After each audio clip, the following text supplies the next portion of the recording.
Welcome to Concrete Block, the podcast where we dive into the latest news and current events shaping our world. I'm your host, Walter.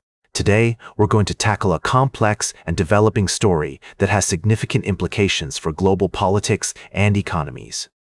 As the US-Israeli war with Iran continues, British Prime Minister Keir Starmer has announced plans to coordinate a diplomatic push to reopen the Strait of Hormuz, a vital waterway in the Middle East that has been impacted by the conflict.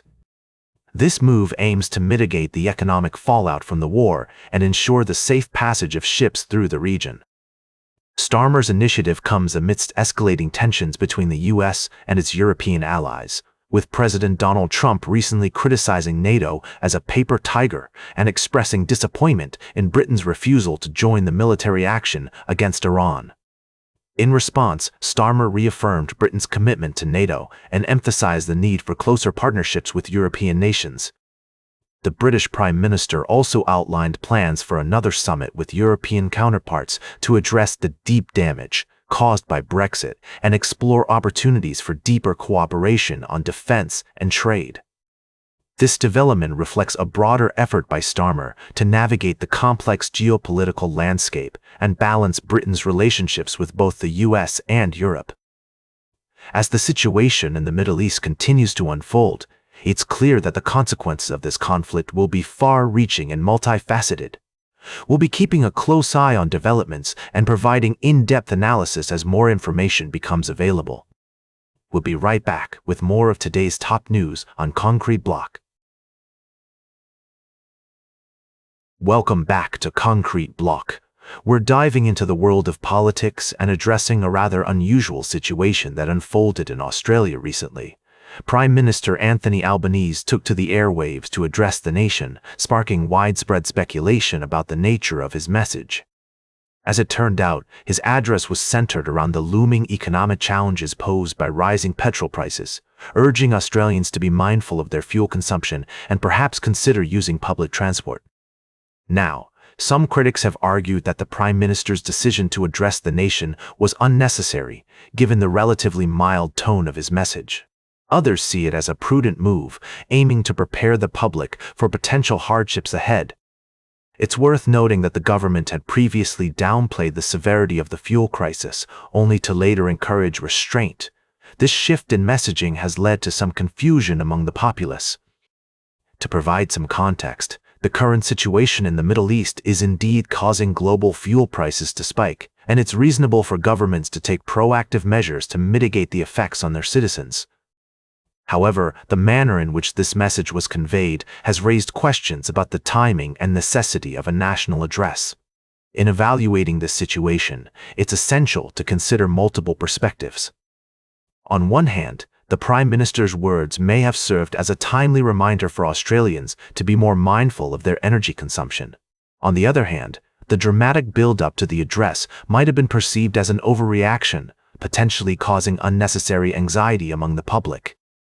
As we continue to navigate the complexities of global politics and economics, it's crucial to strike a balance between preparedness and panic.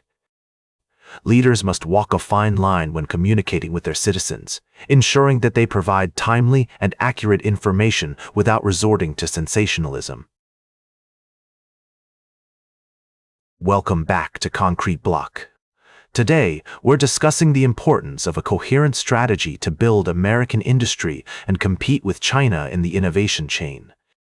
The United States is facing a critical moment in its history, where it must decide how to address the rising technological prowess of China. On one hand, China's investments in emerging technologies have paid off, with the country making significant strides in fields like artificial intelligence, renewable energy, and biotechnology. On the other hand, the United States has a long history of innovation and entrepreneurship, with many of its universities and research institutions leading the way in cutting-edge technologies. To stay competitive, the U.S. needs to create an overarching entity focused on competitiveness, which can help fund the industries of the future.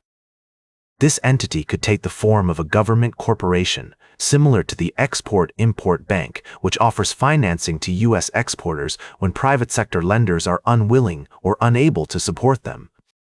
Such an institution would provide patient support to get critical ideas out of the lab and into the marketplace, offering investments, loans, and loan guarantees at the riskiest stages of development. This approach has historical precedent in the United States.